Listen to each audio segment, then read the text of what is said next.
Assalamualaikum warahmatullahi wabarakatuh. Salam sejahtera bagi kita semua.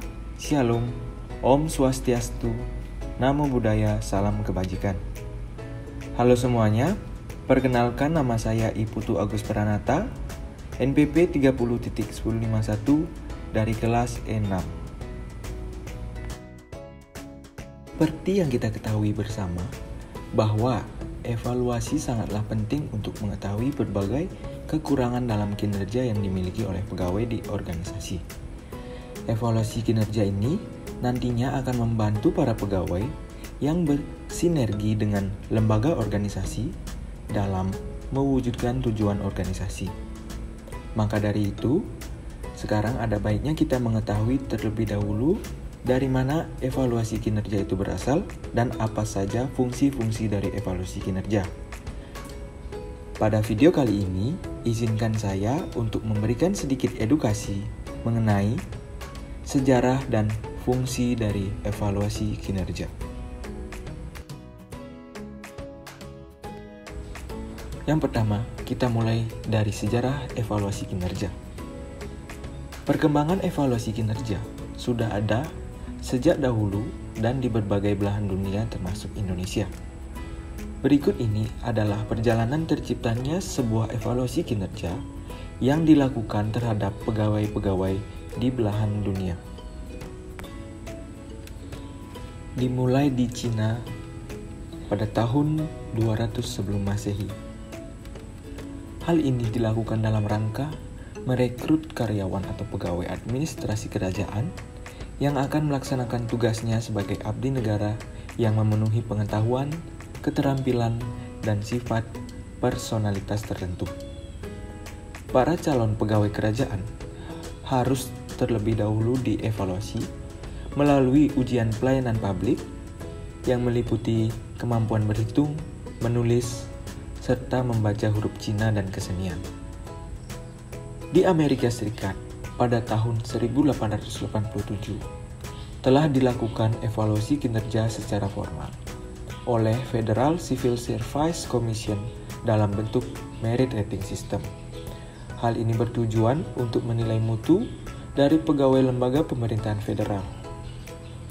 Pada tahun 1914, Frederick Wilson Taylor, pencetus dari Scientific Management, memperkenalkan evaluasi kinerja yang waktu itu belum begitu berkembang, karena hanya beberapa perusahaan besar dan organisasi tentara yang melaksanakannya. Dan evaluasi kinerja pada waktu itu hanya berfokus pada sifat pribadi dan personalitas karyawan, serta kurang memperhatikan prestasi kerja karyawan dalam mencapai tujuan atau perilaku kerja karyawan. Pada abad ke-19 di Inggris, sudah dibentuk Royal Commission yang bertugas untuk mengevaluasi layanan publik. Akan tetapi, evaluasi hanya merupakan aktivitas administrasi, belum merupakan cabang ilmu pengetahuan yang mandiri pada saat itu. Pada tahun 1957, Douglas MacGregor, pencetus teori X dan teori Y, menerapkan teori Peter Drucker mengenai manajemen by objective atau MBO dalam evaluasi kinerja yang kemudian mengubah konsepsi evaluasi kinerja. Perusahaan General Electric merupakan perusahaan pertama yang menerapkan konsep evaluasi kinerja dari MacGregor. Di Indonesia, evaluasi kinerja sudah dilakukan sejak zaman penjajahan Belanda. Pegawai negeri pada zaman penjajahan Belanda dievaluasi untuk menentukan kesetiaan dan kedisiplinannya. Begitu juga pada perusahaan-perusahaan Belanda pada masa penjajahan, evaluasi kinerja dilakukan sebagai bagian dari supervisi kerja. Pada masa awal kemerdekaan, dari tahun 1945 sampai dengan tahun 1950, pemerintah belum melakukan evaluasi kinerja karena disibukkan oleh upaya mempertahankan kemerdekaan. Dan yang baru ada waktu itu adalah Peraturan Pemerintah Nomor 10 Tahun 1952 tentang Daftar Penyataan Kecakapan Pegawai Negeri. Kemudian, Pada masa pemerintahan Orde Baru, pemerintah mengeluarkan Peraturan Pemerintah Republik Indonesia Nomor 10 Tahun 1979 mengenai tentang penilaian pelaksanaan pekerjaan pegawai negeri sipil yang mengatur tentang sistem evaluasi kinerja pegawai yang sering disebut dengan istilah Daftar Penilaian Pekerjaan Pegawai atau DP3. Evaluasi kinerja atau penilaian kinerja dilihat dari perspektif pengembangan perusahaan atau pengembangan SDM pada umumnya mempunyai fungsi di antaranya. Yang pertama, memperkuat posisi tawar-menawar antara organisasi dan pegawai. Nah, antara organisasi dan pegawai nantinya akan tercipta sebuah hubungan yang harmonis dalam mencapai suatu kesepakatan tertentu. Yang kedua, memperbaiki kinerja pegawai dan kinerja organisasi. Dengan melakukan evaluasi, maka setiap individu pegawai akan bisa terpantau apa saja yang menjadi kelebihan dan kekurangan dari tiap-tiap pegawai. Yang ketiga, menyesuaikan pembayaran kompensasi kepada pegawai. Kompensasi yang didapatkan oleh pegawai nantinya akan sesuai dengan kinerja yang telah dilakukan oleh tiap-tiap individu di dalam organisasi. Yang keempat, sebagai dasar pembuatan keputusan dalam penempatan pegawai. Tiap-tiap pegawai akan ditempatkan sesuai dengan kinerja yang dimiliki oleh masing-masing pegawai dan sesuai dengan kompetensi mereka masing-masing. Yang kelima, sebagai dasar penetapan pelatihan dan pengembangan. Setelah dilakukannya evaluasi kinerja, tentunya akan diketahui berbagai kekurangan dan kelebihan yang dimiliki oleh pegawai. Nah, nantinya akan dilaksanakan pelatihan dan pengembangan untuk meningkatkan kompetensi dari pegawai.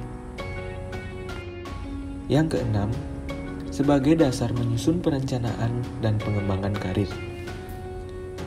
Evaluasi kinerja mempengaruhi karir pegawai, yang mana semakin bagus kinerja yang dimiliki pegawai, maka karir dari pegawai akan semakin bagus. Yang ketujuh, sebagai dasar melakukan evaluasi proses staffing. Hal ini bertujuan mempermudah dalam mencari aspek yang diperlukan dalam proses staffing. Nah, yang terakhir, sebagai dasar peninjauan ulang prosedur penempatan pegawai. Hasil evaluasi akan dijadikan sebagai sarana peninjauan ulang dalam penyebaran pegawai di tiap-tiap bidang untuk menciptakan keefektifan dan efisiensi dalam penempatan pegawai tersebut. Adapun tambahan dari aspek fungsi dari evaluasi kinerja. Yang pertama, aspek penghargaan. Evaluasi kinerja karyawan merupakan suatu momentum untuk para manajer dalam mengukur kinerja seorang karyawan selama dalam jangka waktu tertentu. Maka, dari hasil tersebut, manajer bisa menentukan siapa saja yang menjadi karyawan terbaik dan memberikan bonus kepada karyawan tersebut dari perusahaan. Bagi karyawan sendiri, mendapatkan penghargaan dari perusahaan dapat meningkatkan motivasi dan kepuasan tersendiri. Karyawan akan bahagia dan mempunyai motivasi tinggi sehingga memiliki produktivitas yang tinggi. Oleh karena itu, bisa memberikan keuntungan juga bagi organisasi atau perusahaan. Yang kedua, sebagai instrumen penting dalam melindungi perusahaan secara hukum. Perusahaan mempunyai hak untuk memutus hubungan kerja apabila karyawan yang bekerja tersebut tidak mampu menjalankan kewajibannya dan melakukan kesalahan yang fatal atau memiliki masalah lain yang berpengaruh signifikan pada organisasi. Setiap organisasi wajib menyimpan hasil evaluasi kinerja karyawan dalam bentuk berupa dokumen, dan dokumen ini bertujuan untuk bentuk antisipasi pada mantan karyawan yang datang untuk melakukan gugatan pada perusahaan. Sehingga mungkin orang-orang yang di PHK karena alasan tertentu tidak bisa menuntut dengan sembarangan kepada organisasi atau perusahaan. Yang ketiga, sebagai metode perbandingan antara pegawai. Salah satu fungsi dari proses evaluasi karyawan yaitu dengan membandingkan orang per orang.